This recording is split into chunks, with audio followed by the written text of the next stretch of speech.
ಓಂ ಶ್ರೀ ಗುರು ಬಸವಲಿಂಗಾಯ ನಮಃ. ಎಲ್ಲರಿಗೂ ಭಕ್ತಿಯ ಶರಣು ಶರಣಾರ್ಥಿ. ಲೋಕದ ಚೇಷ್ಟೆಗೆ ರವಿ ಬೀಜವಾದಂತೆ, ಲೋಕದ ಚೇಷ್ಟೆಗೆ ರವಿ ಬೀಜವಾದಂತೆ, ಕರ್ಣಂಗಳ ಚೇಷ್ಟೆಗೆ ಮನವೇ ಬೀಜ, ಕರ್ಣಂಗಳ ಚೇಷ್ಟೆಗೆ ಮನವೇ ಬೀಜ.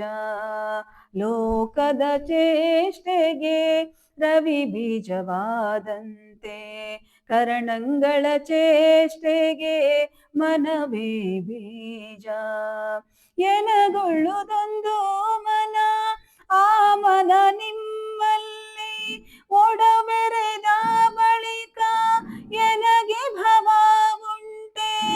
ಎನಗೊಳ್ಳುದೊಂದು ಮನ, ಆ ಮನ ನಿಮ್ಮಲ್ಲಿ ಒಡಬೆರೆದ ಬಳಿಕ ಎನಗೆ ಭವ ಉಂಟೆ. ಚೆನ್ನ ಮಲ್ಲಿಕಾರ್ಜುನ, ಚೆನ್ನ ಮಲ್ಲಿಕಾರ್ಜುನ, ಚೆನ್ನ ಮಲ್ಲಿಕಾರ್ಜುನ, ಚೆನ್ನ ಮಲ್ಲಿಕಾರ್ಜುನ. ಲೋಕದ ಚೇಷ್ಟೆಗೆ ರವಿ ಬೀಜವಾದಂತೆ, ಲೋಕದ ಚೇಷ್ಟೆಗೆ ರವಿ ಬೀಜವಾದಂತೆ, ಕರ್ಣಂಗಳ ಚೇಷ್ಟೆಗೆ ಮನವೇ ಬೀಜ, ಕರ್ಣಂಗಳ ಚೇಷ್ಟೆಗೆ ಮನವೇ ಬೀಜ. ಎನಗೊಳ್ಳುದೊಂದು ಮನ, ಆ ಮನ ನಿಮ್ಮಲ್ಲಿ ಒಡಬೆರೆದ ಬಳಿಕ ಎನಗೆ ಭವ ಉಂಟೆ.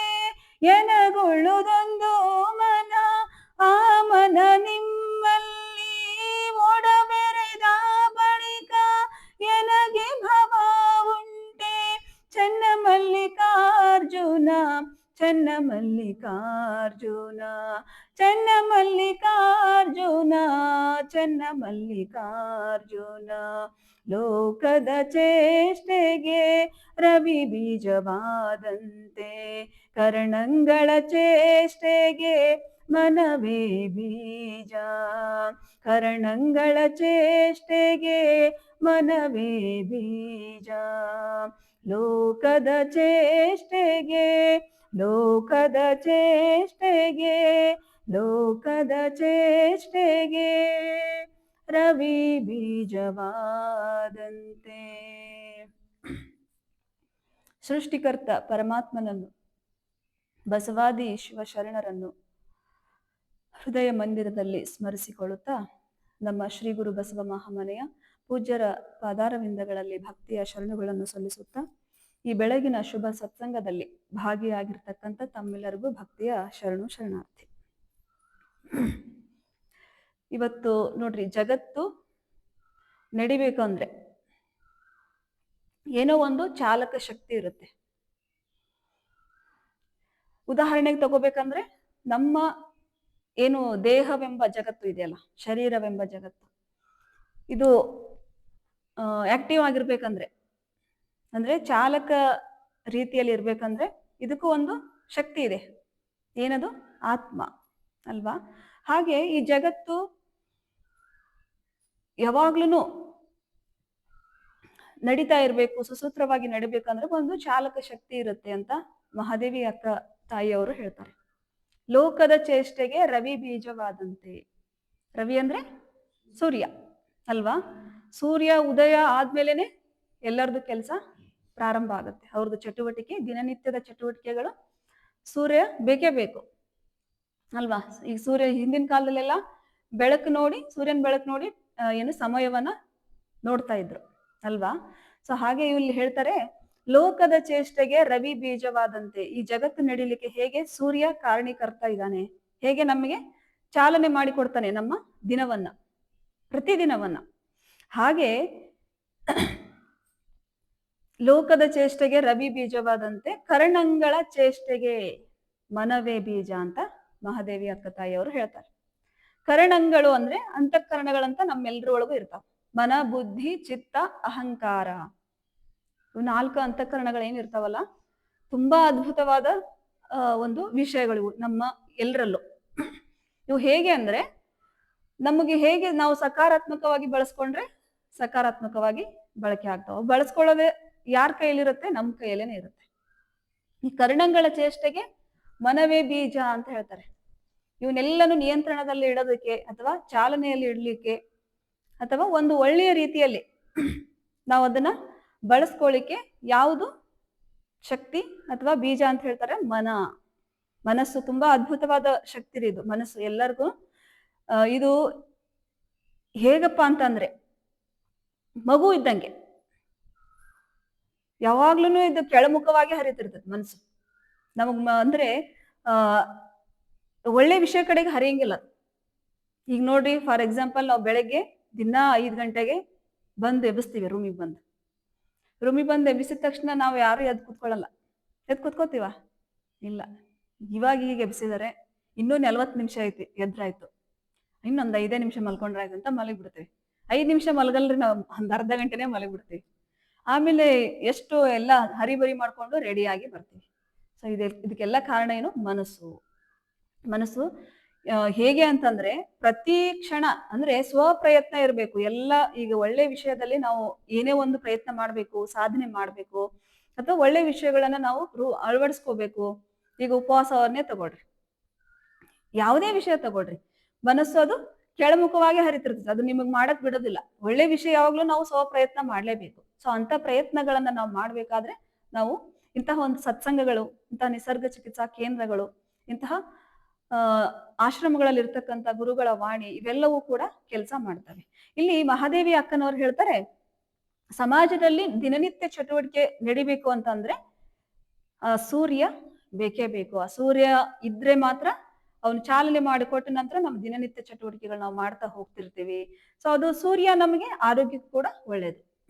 ಸೊ ಯಾಕೆ ಹಿಂದಿನ ಕಾಲದಲ್ಲಿ ಹಿರಿಯರು ಎಲ್ಲ ಆಗಿ ಹೋಗಿರ್ತಕ್ಕಂಥ ಏನು ಹಿರಿಯರು ಇರ್ತಾರಲ್ಲ ನಿಮ್ಮ ಎಲ್ಲರ ಮನೆಗಳಲ್ಲಿ, ಸೊ ಅವ್ರು ಯಾಕಪ್ಪ ಇದ್ರು ಅಂದ್ರೆ, ಈಗ ರೈತರನ್ನ ತಗೊಳ್ರಿ, ರೈತರದ ಆರೋಗ್ಯ ಯಾಕೆ ಅಷ್ಟು ಚೆನ್ನಾಗಿರ್ತದೆ ಅಂದ್ರೆ ಅವರು ಬಿಸಿಲಲ್ಲಿ ಶ್ರಮದಾನ ಮಾಡ್ತಾರೆ. ಆ ಸೂರ್ಯನ ಶಾಖವನ್ನ ಅವರು ಮೈಗೆ ಬಡಿಸ್ಕೊಳ್ತಾರೆ. ಸೊ ಅದರಿಂದ ನಮಗೆ ವಿಟಮಿನ್ ಡೆಫಿಷಿಯನ್ಸಿ ಕಡಿಮೆ ಆಗುತ್ತೆ. ಯಾರಿಗೆ ಕೊರತೆ ಇರುತ್ತಲ್ಲ, ಅವ್ರದ್ದು ಆರೋಗ್ಯ ಅಷ್ಟು ಚೆನ್ನಾಗಿರೋಕ್ ಕಾರಣ ಆ ಸೂರ್ಯ ಆರೋಗ್ಯಕ್ಕೂ ಕಾರಣ. ನಮ್ಮ ದಿನವನ್ನ ಒಂದು ದಿನ ಇಡೀ ಏನು ಆಕ್ಟಿವ್ ಆಗಿರ್ಲಿಕ್ಕೆ, ಸಂತೋಷವಾಗಿ ಕೆಲಸ ಮಾಡ್ಲಿಕ್ಕೆ, ಮತ್ತೆ ಆರೋಗ್ಯವನ್ನ ಪಡಿಲಿಕ್ಕೆ ಆ ಸೂರ್ಯ ಅಷ್ಟೇ ಕಾರಣ. ಈ ಮನ, ಬುದ್ಧಿ, ಚಿತ್ತ, ಅಹಂಕಾರಗಳನ್ನ ಒಂದು ಕಂಟ್ರೋಲ್ಗೆ ತರ್ಲಿಕ್ಕೆ ಈ ಮನಸ್ಸು ಎಂಬ ಬೀಜ ಬೇಕೇ ಬೇಕು. ಆ ಮನಸ್ಸನ್ನ ನಾವು ಹದಗೊಳಿಸ್ಕೋಬೇಕು ಅಂತಂದ್ರೆ ಇಂತಹ ಸತ್ಸಂಗಗಳಲ್ಲಿ ಭಾಗಿಯಾಗ್ಬೇಕು. ಧ್ಯಾನ ಇವೆಲ್ಲ ಯಾಕೆ ಜಾಸ್ತಿ ಆಗಿದಾವೆ ಇವಾಗ ಅಂತಂದ್ರೆ, ನಾವೆಲ್ಲರೂ ದಿನನಿತ್ಯ ಒಂದು ಧಾವಂತದ ಜೀವನವನ್ನ ಮಾಡ್ತಾ ಇದ್ದೀವಿ. ತುಂಬಾ ಒಂಥರ ಮಷಿನ್ ತರ ನಮ್ ಜೀವನ ಆಗ್ಬಿಟ್ಟಿದೆ. ಬೆಳಗ್ಗೆ ಎದ್ದೇಳು, ರಾತ್ರಿ ಮಲಗು, ಬೆಳಗ್ಗೆ ಎದ್ದೇಳು, ಮಲ್ಕೊಳ್ಳು, ನಡುವಿನ ಸಮಯದಲ್ಲಿ ಕೆಲಸ ಮಾಡು, ಮತ್ತೆ ಆಫೀಸ್ಗೆ ಹೋಗು, ಅಡಿಗೆ ಮಾಡು, ಅಂದ್ರೆ ಇದರಲ್ಲೇ ನಾವು ಕಾಲ ಕಳೀತಾ ಇದ್ದೀವಿ. ಅಂದ್ರೆ ಅದು ತಪ್ಪು ಅಂತ ಅಲ್ಲ, ಅದರ ಒಟ್ಟಿಗೆ ನಾವು ಜೀವನ ಮಾಡ್ಬೇಕಂದ್ರೆ ದುಡಿಲೇಬೇಕು, ಮನೆಯವನ್ನ ನಡೆಸಲೇಬೇಕು, ಮನೆಯವ್ರನ್ನೆಲ್ಲರನ್ನು ನಾವು ಕಾಳಜಿ ಮಾಡ್ಬೇಕು, ನೋಡ್ಕೋಬೇಕು. ಅದ್ರ ಜೊತೆಗೆ ನಮ್ಮ ವೈಯಕ್ತಿಕ ಆರೋಗ್ಯದ ಕಡೆಗೆ ನಾವು ಗಮನ ಕೊಡ್ಬೇಕು. ಅಂದ್ರೆ ನಮಗೆಲ್ಲರಿಗೂ ನಮಗೂ ಒಂದು ಸ್ವಂತಿಕೆ ಅಂತ ಇರುತ್ತೆ. ಸ್ವಂತಿಕೆಯನ್ನ ನಾವು ನಡೆಸ್ಬೇಕು ಅಂತಂದ್ರೆ, ಸ್ವಂತಿಕೆ ತರ ನಾವು ಬದುಕ್ಬೇಕು ಅಂತಂದ್ರೆ ನಮಗೊಂದು ದೇಹ ಅಂತ ಇದೆ, ಶರೀರ ಅಂತ ಇದೆ. ಆ ಶರೀರದ ಕಡೆ ನಾವು ಗಮನ ಕೊಡ್ಬೇಕಾಗತ್ತೆ. ಗಮನ ಕೊಡೋದಂದ್ರೆ ನಮ್ಮ ಶರೀರ ನೋಡ್ಕೊಂಡು ಕುಂದ್ರೋದಲ್ಲ, ನೀಟಾಗಿ ಇಟ್ಕೊಳ್ಳೋದಲ್ಲ. ಅದಕ್ಕೆ ಪೂರಕವಾದ ನಮ್ಮ ಜೀವನ ಪದ್ಧತಿಯನ್ನ ನಾವು ರೂಢಿಸ್ಕೊಂಡಿದ್ದೇ ಆದ್ರೆ ನಮ್ಮ ಆರೋಗ್ಯವನ್ನ ಚೆನ್ನಾಗಿ ಇಟ್ಕೋಬಹುದು. ಇನ್ನ ಅಕ್ಕ ಮಹಾದೇವಿಯರು ಮುಂದೆ ಹೇಳ್ತಾರೆ, ಎನಗುಳ್ಳೋದೊಂದು ಮನ, ಆ ಮನ ನಿಮ್ಮಲ್ಲಿ. ಅವರು ಭಗವಂತನ ಮುಂದೆ ನಿವೇದನೆ ಮಾಡ್ಕೊಂತಿರ್ತಾರೆ. ಅವರು ಹೇಳ್ತಿರ್ತಾರೆ, ಈಗ ಏನು ಮನೆ ಬಿಟ್ಟು ಹೋಗ್ತಿರ್ಬೇಕಾದ್ರೆ ಅವ್ರ ತಂದೆ ತಾಯಿ ಎಷ್ಟು ಕಳವಳ ಪಡ್ತಿರ್ತಾರೆ. ಅಲ್ಲಿ ಬಿಸಿಲೆಲ್ಲ ಇರುತ್ತೆ, ಮಳೆ ಗುಡುಗು ಸಿಡ್ಲಿರುತ್ತೆ, ಕಾಡಲ್ಲೆಲ್ಲ ನೀವು ಒಬ್ಳೆ ಹೇಗಮ್ಮ ಹೋಗ್ತೀಯ ಅಂತ ತುಂಬಾ ಅವ್ರು ಇದ್ ಮಾಡಿದಾಗ ಅವ್ರು ಭಗವಂತನ ಮುಂದೆ ಹೇಳ್ತಾರೆ, ನನಗೆ ಇರೋದು ಒಂದೇ ಮನ, ನನಗ್ ಮನಸ್ಸು ಅನ್ನೋದು ಒಂದೇ ಮನಸ್ಸಿರೋದು. ಆ ಮನಸ್ಸನ್ನ ನಾನು ಈಗಾಗ್ಲೇ ಪರಮಾತ್ಮನಿಗೆ ಕೊಟ್ಬಿಟ್ಟು ನನಗ್ ಜೀವನ ಅಲ್ಲಿಗೆ ಮುಗಿದು ಹೋಯ್ತು, ಇನ್ನೇ ನನಗ್ ಬೇರೆ ಹುಟ್ಟು ಅನ್ನೋದು ಇಲ್ಲ ಅಂತ ಹೇಳಿ ಅವರು ಭಗವಂತನ ಮುಂದೆ ಒಂದು ನಿವೇದನೆ ಮಾಡ್ಕೊಳ್ಳುವಾಗ ಈ ಒಂದು ವಚನ ಬರುತ್ತೆ. ಇಲ್ಲಿ ನಾವಿಷ್ಟೇ ತಿಳ್ಕೊಬೇಕು, ನಮ್ಮ ಜೀವನ ಹುಟ್ಟು ಮತ್ತು ಸಾವಿನ ಒಂದು ನಡುವೆ ಹೇಗೆ ನಾವು ಬದುಕ್ತೀವಿ ಅಂದ್ರೆ, ನಮಗೆ ಎಲ್ಲರಿಗೂ ಕೂಡ ಆರೋಗ್ಯ ಬೇಕೇ ಬೇಕು. ಆ ಆರೋಗ್ಯವ ಬೇಕು ಅಂತ ಅಂದಾಗ ಆರೋಗ್ಯಕ್ಕೆ ಬೇಕಾದಂತಹ ಸ್ವಪ್ರಯತ್ನ ಪೂರಕವಾದ ನಮ್ಮ ಜೀವನ ಪದ್ಧತಿ, ಆಲೋಚನಾ ಪದ್ಧತಿ, ನಾವು ನಮ್ಮ ನೆರೆಹೊರೆಯವರ ಜೊತೆ ಒಂದು ಇರ್ತಕ್ಕಂಥ ಒಡನಾಟ ಪ್ರತಿಯೊಂದು ಕೂಡ ನಮ್ಮ ಆರೋಗ್ಯದ ಮೇಲೆ ಪರಿಣಾಮ ಬೀರುತ್ತೆ. ನಾವು ಹೋಗಿದ್ವಿ ನಿನ್ನೆ ಅಲ್ಲಿ ಶಿವಾನುಭವದಲ್ಲಿ ಹೇಳ್ತಿದ್ರು ವಿಜಯಣ್ಣವರು ದಾಸೋಹದ ಬಗ್ಗೆ ಮಾತಾಡುವಾಗ ಅಥವಾ ಇನ್ನೊಬ್ರ ಜೊತೆ ಏನೋ ಮಾತಾಡುವಾಗ ನಮ್ಮ ಮನಸ್ಸು ಅರಳುತ್ತೆ. ಏನೋ ಒಂದ್ ನಾವು ದಾಸೋಹ ಮಾಡಿದ್ವಿ ಅಂತ ತಿಳ್ಕೊಳ್ರಿ, ಅದರಿಂದ ನಮಗ್ ಸಂತೋಷ ಆಗುತ್ತಲ್ಲ, ಆ ಸಂತೋಷ ಏನು ನಮ್ ಭಾವನೆ ಉತ್ಪಾದನೆ ಆಗುತ್ತಲ್ಲ ನಮ್ಮ ಮನಸ್ಸಲ್ಲಿ, ಅವಾಗ್ಲೇನೆ ಕೂಡ ನಮ್ಮ ಆರೋಗ್ಯಕ್ಕೆ ಅದು ಪೂರಕವ ಅಂದ್ರೆ ಒಂದು ಒಳ್ಳೆ ಪರಿಣಾಮ ಬೀರುತ್ತೆ. ಸೊ ಅಂದ್ರೆ ಪ್ರತಿ ಒಂದು ವಿಷಯಗಳು ಕೂಡ ನಮ್ಮ ಆರೋಗ್ಯದ ಮೇಲೆ ಪ್ರಭಾವ ಬೀರ್ತಾ ಇರ್ತವೆ. ಹಾಗಾಗಿ ನಾವು ತುಂಬಾ ಕೇರ್ಫುಲ್ ಆಗಿ ನಮ್ಮ ಜೀವನವನ್ನ ಏನು ನಡೆಸ್ಬೇಕು. ಯಾಕಂದ್ರೆ ನಾವ್ ಇವತ್ ಬರೀ ಸಂಪಾದನೆ ಮಾಡ್ತೀವಿ ಸಂಪಾದನೆ ಮಾಡಿದ ದುಡ್ಡು ಮುಂದೆ ಒಂದು ಹಂತದಲ್ಲಿ ನಮಗೆ ಆರೋಗ್ಯವನ್ನ ತಂದು ಕೊಡೋದಿಲ್ಲ, ಆರೋಗ್ಯವಾಗಿ ತಂದು ಕೊಡಂಗಿಲ್ಲ. ಯಾಕೆ ಅಂದ್ರೆ ನಮಗ್ ದುಡ್ಡು ಎಷ್ಟೇ ಇದ್ರೂ ಕೂಡ ನಮ್ಗೇನೋ ಒಂದು ಕಾಯಿಲೆ ಬಂದಾಗ ಆ ದುಡ್ಡು ನಮ್ಗೆ ಉಳಿಸಲ್ಲ. ಯಾಕೆ ನಮ್ಗೆ ಉಳಿಸೋದು ಒಂದೇ, ನಾವು ಹೇಗೆ ಬದುಕ್ತಿವಿ, ಯಾವ ರೀತಿ ಬದುಕ್ತಿವಿ ಅಂದ್ರೆ ಬದುಕು ಅನ್ನೋದ್ರಲ್ಲಿ ತುಂಬಾ ವಿಷಯಗಳು ಇನ್ಕ್ಲೂಡ್ ಆಗಿರ್ತಾವ. ಸಂತೋಷವಾಗಿ ಬದುಕೋದು, ನಮಗೆ ಬಂದಂತಹ ಬದುಕನ್ನ ಒಪ್ಕೊಳ್ಳೋದು. ಅವರೆಲ್ಲ ಎಷ್ಟು ಶ್ರೀಮಂತರಿದ್ದಾರೆ, ನಮ್ಗೇನು ಶ್ರೀಮಂತಿಕೆ ಇಲ್ಲ. ಅವ್ರೆಷ್ಟು ಸಂಪಾದನೆ ಮಾಡ್ತಿರ್ತಾರೆ, ಯಾಕೆ ನಮ್ಗೆ ಲಾಭನೇ ಆಗ್ತಾ ಇಲ್ಲ. ಅವ್ರೆಷ್ಟು ವಿದ್ಯಾವಂತರಾಗಿದ್ದಾರೆ, ನಮ್ಗೆ ಯಾಕೋ ವಿದ್ಯೆ ಹತ್ತುತ್ತಾ ಇಲ್ಲ. ಸೊ ಇಂತಹ ಅನ್ನೆಸೆಸರಿ ವಿಷಯಗಳಲ್ಲಿ ನಾವು ಚಿಂತೆ ಮಾಡ್ತಾ ಹೋಗ್ತೀವಿ. ಆದ್ರೆ ನಮಗೆ ಭಗವಂತ ಒಂದು ಶಕ್ತಿ ಕೊಟ್ಟಿರ್ತಾನೆ. ಸಂಪಾದನೆ ಮಾಡೋಕಿರ್ಬಹುದು, ವಿದ್ಯೆಗಿರ್ಬಹುದು, ಇನ್ನೊಬ್ರ ಜೊತೆ ಬದುಕೋ ರೀತಿ ಇರ್ಬಹುದು, ಎಲ್ಲರಿಗೂ ಒಂದು ಶಕ್ತಿಯನ್ನ ಕೊಟ್ಟು ಕಳಿಸಿಬಿಟ್ಟಿರ್ತಾನೆ. ಆ ಭಗವಂತ ಏನಪ್ಪ ಕೊಟ್ಟಿದ್ದಾನೆ, ಆ ಶಕ್ತಿಯನ್ನ ನಾವು ಬಳಸ್ಕೊಂಡು ಒಂದು ಸಕಾರಾತ್ಮಕ ರೀತಿಯಲ್ಲಿ ಬಳಸ್ಕೊಂಡಿದ್ದೇ ಆದ್ರೆ, ಇಲ್ಲದೆ ಇರೋದ್ರ ಬಗ್ಗೆ ಚಿಂತೆ ಮಾಡ್ತಾ ಕೂತ್ಕೊಳ್ಳೋದ್ರ ಬದಲು ಇದ್ದಂತಹ ನಮ್ಮ ಶಕ್ತಿಯನ್ನ ಅಂದ್ರೆ ದೌರ್ಬಲ್ಯವನ್ನ ಏನ್ ನಾವು ನಮ್ಮಲ್ಲಿ ದೌರ್ಬಲ್ಯ ಇರ್ತಾವಲ್ಲ, ಆ ದೌರ್ಬಲ್ಯದ ವಿರುದ್ಧ ನಾವು ಅದನ್ನ ನೀಗಿಸೋ ಒಂದು ನಿಟ್ಟಿನಲ್ಲಿ ನಾವು ಪ್ರಯತ್ನ ಮಾಡಿದ್ದೇ ಆದ್ರೆ, ಇದ್ದಂಥದನ್ನ ಒಪ್ಕೊಂಡು ಪ್ರೀತಿಯಿಂದ ಬದುಕಿದ್ದೇ ಆದ್ರೆ ನಾವು ಕೂಡ ಒಳ್ಳೆ ಜೀವನವನ್ನ ಕಟ್ಕೊಂಡು ಮುಂದೆ ಹೋಗ್ಬೋದು. ಆ ಒಂದು ವಿಶ್ವಾಸ ಯಾವ್ದ್ರಿಂದ ಬರುತ್ತೆ ಅಂದ್ರೆ ನಮ್ಮ ಆರೋಗ್ಯಯುತ ಶರೀರ. ನಮ್ಮ ಶರೀರ ಚೆನ್ನಾಗಿದ್ರೆ, ಆರೋಗ್ಯದಿಂದ ಇದ್ರೆ ಮಾತ್ರ ನಾವು ಏನಾದ್ರೂ ಸಾಧನೆ ಮಾಡಬಹುದು, ಸಂತೋಷವಾಗಿ ಬದುಕಬಹುದು. ಹಾಗಾಗಿ ಎಲ್ಲರೂ ಕೂಡ ಇಲ್ಲಿ ಏನು ಚಿಕಿತ್ಸೆ ಬಂದಿದ್ದೀರಿ, ಏನೋ ಒಂದ್ ತೊಂದ್ರೆ ಬಂದ್ಬಿಟ್ಟಿದೆ, ಈಗ ಬಂದಿದ್ದನ್ನ ಯಾಕೆ ಬಂದಿದೆ ಅಂತ ಏನ್ ಪ್ರಶ್ನೆ ಮಾಡ್ಕೊಂಡು ಕೂತ್ಕೋಬೇಡ್ರಿ. ಅದಕ್ಕೆ ಎಲ್ಲ ಪರಿಹಾರ ಭಗವಂತ ಪ್ರಕೃತಿಯಲ್ಲಿ ಇಟ್ಟಿದ್ದಾನೆ. ಆದಷ್ಟು ಪ್ರಕೃತಿ ದತ್ತ ಆಹಾರದಿಂದ, ಪ್ರಕೃತಿ ದತ್ತ ಜೀವನದಿಂದ ಅದನ್ನ ಸರಿಪಡಿಸ್ಕೊಳ್ಳಿಕ್ಕೆ ಪ್ರಯತ್ನ ಮಾಡೋಣ. ಈಗ 100% ಎಲ್ಲ ವಾಸಿ ಆಗ್ಬಿಡುತ್ತೆ, ಎಲ್ಲ ಗುಣ ಆಗ್ಬಿಡುತ್ತೆ ಅಂತಲ್ಲ. ಯಾಕಂದ್ರೆ ನಾವು ಇಲ್ಲಿ ಬಂದಿದ್ದೇ ತುಂಬಾ ಲೇಟ್ ಆಗಿ ಬಂದಿರ್ತೀವಿ. ಇದನ್ನ ತಿಳ್ಕೊಂಡಿದ್ದೇನು ತಿಳ್ಕೊಳ್ತೀವಲ್ಲ ಜ್ಞಾನ, ಆ ಜ್ಞಾನವನ್ನೇ ನಾವು ಈಗ ಏನ್ ಪಡ್ಕೊಳ್ತೀವಿ ಆಗ್ಲೇ ನಾವು ತುಂಬಾ ಲೇಟ್ ಆಗ್ಬಿಟ್ಟಿದೆ. ತೊಂದ್ರೆ ಇಲ್ಲ, ಈಗ್ಲಾದ್ರೂ ನಾವು ಪಡ್ಕೊಂತಿದೀವ, ಈಗ್ಲಾದ್ರೂ ನಾವು ಕಲ್ತ್ಕೊಂತಿದೀವ.